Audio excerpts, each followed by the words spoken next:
My name is Kendall, and I did my presentation over cystic fibrosis.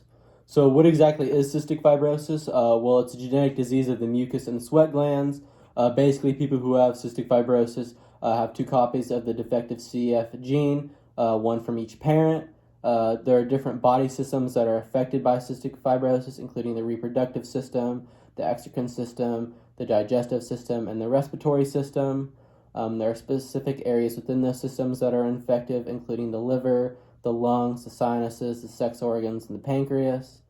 Um, and basically, a defective gene causes these secretions to become thick and sticky. And basically, what happens is there's a mutation in the CFTR gene.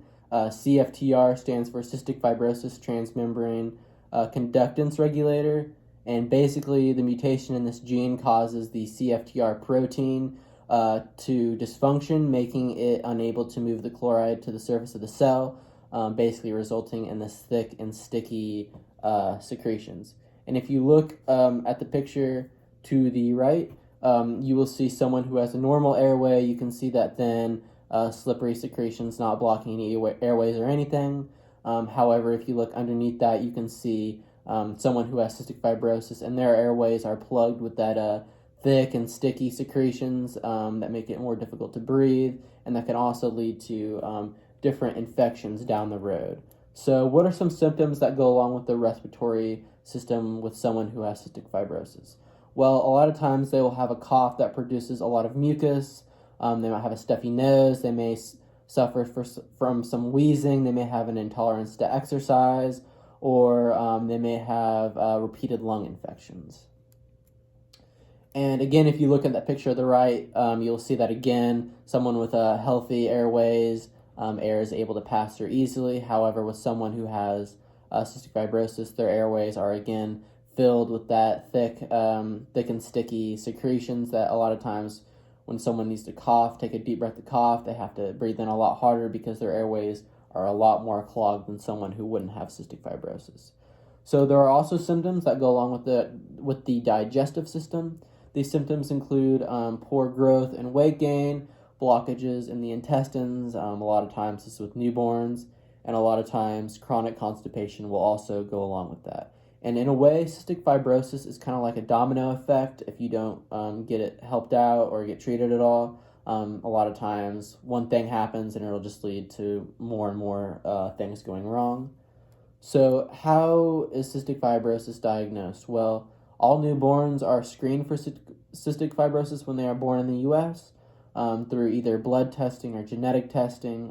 The blood test shows if the child's liver and pancreas is functioning properly.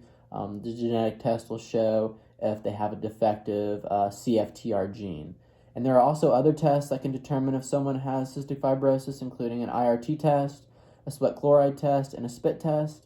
I kind of thought the sweat chloride test was interesting because basically what they do is they measure the amount of chloride that's in the sweat, and this is a lot higher with someone who is suffering from cystic fibrosis. So how is cystic fibrosis treated? Well, there's no cure for cystic fibrosis, but there are treatments one can go through to help relieve some of the symptoms. They can take different types of medications, such as antibiotics that help prevent and get rid of different infections. And they can also take NSAIDs, which help reduce pain. NSAIDs are just non-steroidal anti-inflammatory drugs. Some more treatments. These kind of go along with more activities of daily living, things you can do throughout your day to help with cystic fibrosis. Having a high intake of fluids can help thin that mucus out.